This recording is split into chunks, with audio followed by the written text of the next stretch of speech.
Here are 5 incredibly strong strategies to help you beat chimps. Up first, we have Gwen Tacks, and this isn't where she takes your money, it's where she buffs tack shooters. We'll start off by placing whatever monkeys can beat the first few rounds. Whether that's a few dart monkeys, a dart and a submarine, or just a ninja, it doesn't really matter. What does is that we'll be placing Gwendolyn the second we can afford her, and we'll place her in front of where we'll be placing the rest of our defenses. From here, we'll want to do 2 things. Sure up our camo detection and get a little more popping power. I did this by upgrading our dart monkey to a 023 crossbow and getting a boomerang down. But if you started with a ninja, you could upgrade it to a double shot. With these upgrades, you won't have to worry about anything for the time being, and we can set up this wild combo. Right next to Gwen, we'll get a tack shooter and upgrade it to a 204 overdrive. This thing is great on its own, but when paired with Gwen, it becomes a beast. You see, every 40 shots she shoots, Gwen erupts in flames. This pops nearby balloons, but more importantly, buffs the monkeys next to her by letting them pop leads and gives them +1 pierce, which is amazing on tack shooters. This is why we want her in the front always attacking and next to the overdrives. After we have our 204 tack shooter, we'll get another one right next to it. Make sure these guys are as close to the track as possible and preferably below the track as they do more damage that way. This should bring us pretty close to round 40 and the first Moab of the run. The overdrive should be able to take out the outer layer and Gwen can pop the insides with her level 3 ability. But now we're on to the fun part. If you have the room, we're going to get down 2 discount villages. So make both of them 002s, then upgrade one of them to a 302 primary training and the other to a 022 radar scanner. If you only have room for one village, like I did on Scrapyard, then a single 320 village will do just fine. But these villages will give everything more attack speed, camo detection, and primary monkeys will get extra pierce. But now we're on to save up for the tack zone. This will be a massive increase in popping power, and even rounds like 63 and 64 will be a piece of cake. After we get it, buff the tack zone with a 420 alchemist, and place 2 to 3 more overdrives in range of the villages and Gwendolyn. This makes every balloon and blimp coming through here get hit by tons of tacks, and then we'll place down a top path ice monkey. We'll make this guy a 520 super brittle and make sure he can hit blimps when they're in range of the tack shooters. This ice monkey makes balloons take extra damage from every projectile, and like we just said, we have loads of tacks being shot every second. Once you have your super brittle down, fill out the rest of the space with support monkeys. I got 2 Moab press boomerangs and a relentless glue gunner, but you could also get a Mermonkey or sabotage ninja. I got these down by around 85 and it was enough to win, so spend the rest of your money however you want. I saved it all and had over 56 grand by the end, but you could buy a primary expertise village or a permabrew alchemist with that money. On to the second strategy, which might be the easiest one in the game. For the start, we'll either go with a dart monkey plus a submarine or buccaneer.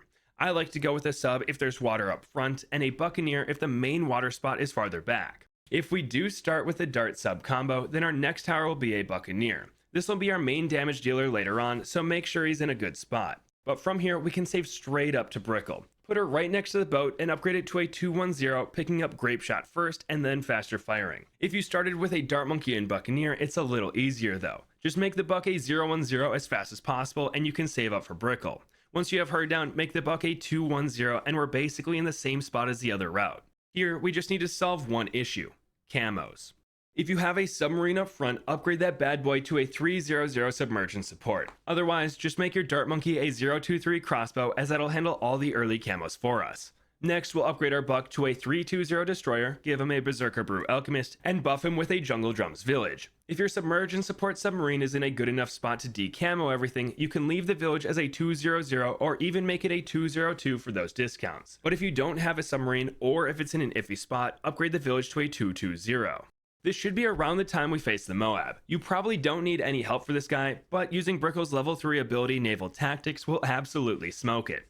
Then we'll just upgrade the Buccaneer to a 520 carrier flagship and the Alchemist to a 420 stronger simulant. And I am not kidding when I say that this is basically enough to win. I got this on round 62 of skates and I didn't purchase anything else until round 99, so spend your money on whatever you want. But here are some helpful tips. Use Naval Tactics anytime DDTs come on screen.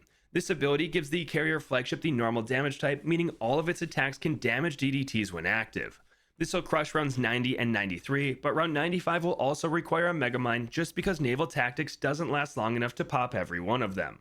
You'll probably have a pretty easy time with these rounds though, because by round 95 I had $95,000 saved up. I wanted to beat Chimps without buying anything else, but I used both abilities to beat round 98, meaning I had to spend some money for 99. With my $118,000, I threw down a 204 Super Monkey and the last 2 rounds were free. I like to use this money to get monkeys I normally can't afford, like on Spice Islands where I picked up a Ray of Doom on round 98, making the ending easy and fun. But with the Brickell Flagship combo, you can really get whatever monkeys you want and still get the CHIMPS medal. Next, we have the new hotness, the Glaive Lord Final Harmonic combo, which is what I recently used to black border quad. We'll start off however you want, but using Quincy or Sada is definitely the way to go. Sada is a bit better, but I'll use Quincy just because everyone has him unlocked. Once we beat the first couple rounds with him, place down a boomerang monkey. This will be our main damage dealer later on, so make sure he's in a good spot and upgrade him to a 002. Technically, the late game will be better if we don't go down this bottom path, but it makes the mid game much easier and we'll be fine in the late game anyway. From here, we'll get a 022 wizard to help out with camos and leads and go back to the boomerang, making him a 302 glaive ricochet. This will lock down the early game and let us save up for a dragon's breath wizard. With this, nothing will be an issue and we can upgrade our boomer to a 402 more glaives and buff everything with a jungle drums village. Around this time, it will face the round 40 Moab, which shouldn't be a problem, but if you're scared, you can always use Quincy's rapid shot or Sada's sword leap to help take it out. Next, we'll put a Berserker Brew Alchemist next to Quincy and the Boomer. This makes us amazing at everything except for Moab class balloons. To deal with these though, we just need a 204 Mermonkey. This Symphonic Resonance upgrade is up there for the best stalling tower in the game right now, and it can distract anything up to BFBs. Plus, anything caught in its song gets decamoed, so our Boomer will be able to help out with them. Feel free to move the shell around to make the song as effective as possible. But from here, we'll upgrade our Alchemist to a 420 and start our save up for the Glaive Lord. We don't really have to worry about any hard rounds because our Wizard and Boomer take out large rushes and our Mermonkey stalls any Moabs and BFBs heading our way. But in the mid 60s, we'll have the money for this tier 5 upgrade. Its orbiting glaives will be able to take out anything at this point in the game, and its main attack will shred ZOMGs and below, which makes our next save up that much easier. We'll go straight for the Final Harmonic. We should get this by round 80 and it'll give us tons of buffs. The first is that we can now pull in ZOMGs with its song, bringing our stalls to the next level. Second, it gives extra pierce to any magic monkeys inside the song's range. And third, our hero gets extra attack range and shorter cooldowns. But from here, you can kind of get whatever you want. I like to upgrade the village to a 320 primary training to make our Glaive Lord a bit better and give it permanent camo detection, but this will still leave you with over 50 grand to spend.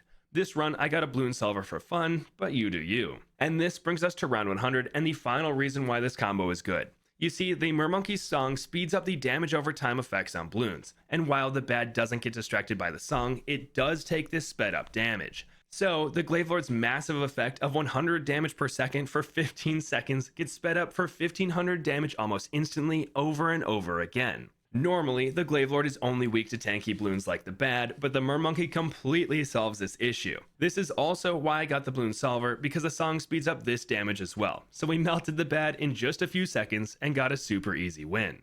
Shifting gears, we have a super strong spike factory strategy. We'll start off with Sada and work towards a ninja. I like to get this guy to a 302 and then get a 300 alchemist to buff both of them. This works out well with the timing of leads that come on around 28, as the elk will be able to pop them, but if you had to spend more money elsewhere, you could always use Sada's sword leap to take out the leads on this round.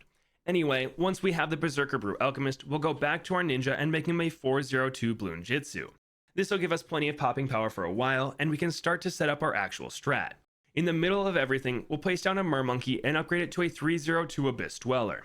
This gives extra pierce to every monkey in its range, as well as having a pretty solid tentacle attack, but this will bring us right up to round 40. We should be able to pop it easily as is, but you can always use a sword leap to be safe. After the Moab, we'll place down a Jungle Drums Village. This is a fun case where we get to leave the village as a 200 as we don't need radar scanner right now. But after the village, we'll upgrade our Mermonkey to a 402 Abyssal Warrior for an even larger pierce buff and a slow on blimps. I like to set this Mermonkey to strong so that it inks all the Moabs that come in its range, similar to a Moab Glue Gunner. But this brings us to our Spactory, and you get to pick what upgrade you want. A Carpet of Spikes or a Permaspike. Both are very solid and you can't really go wrong with either. If you go with a Carpet, you can save straight up for this upgrade, making it a 250. If the balloons ever get close to leaking, use either of Sada's abilities or the Spike Storms, as all three are excellent at preventing leaks. If you go with a Permaspike though, I like to make a small change of getting the Spactory its own personal alchemist once it's a 023 long life spikes.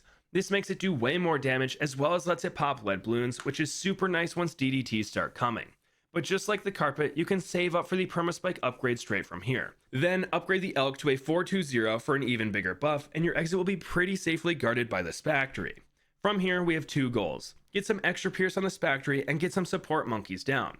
We'll get extra Pierce by upgrading our Mermonkey to a 502 Lord of the Abyss. This provides a massive increase in DPS for this tower, but more importantly, increases the Pierce buff it provides from plus 15% to 30%. And Pierce goes a long way on Spactories, as each individual spike can deal tons of damage. As for support, feel free to get whatever you want. I really like 024 Glue Gunners and 204 Mermonkeys, but you can also dabble with some Sabotage Ninjas, Moab Press Boomers, or even Maim Moab Snipers. Just make sure to pick up Radar Scanner on the village if you get some support monkeys that don't have camo detection so that they can help out with DDTs. But after you get these down, you should comfortably win with around 50k left over. And finally, we have a fun one. It's a play on the classic Druid strat, but Hbomb recently got a buff, so it's a bit better. Once again, you can start however you want, just try to get down Hbomb as early as possible. From here, we'll place a Druid right next to him and upgrade it to a 130 Druid of the Jungle. This will stomp any round that doesn't have camos, but Hbomb's Brambles alone can handle them until the 40s if you're on a one-lane map, and if you have a ninja or crossbow helping out, it'll be even easier. Next, we'll place down two more Druids and upgrade them to 014 Populus. This will add some much-needed Moab popping power to our lineup, and we'll buff them all with a 301 Alchemist. I like to put them right next to the Druid of the Jungle to prep for the late game, but if you want an easier time now, you can put the Elk near the other Druids.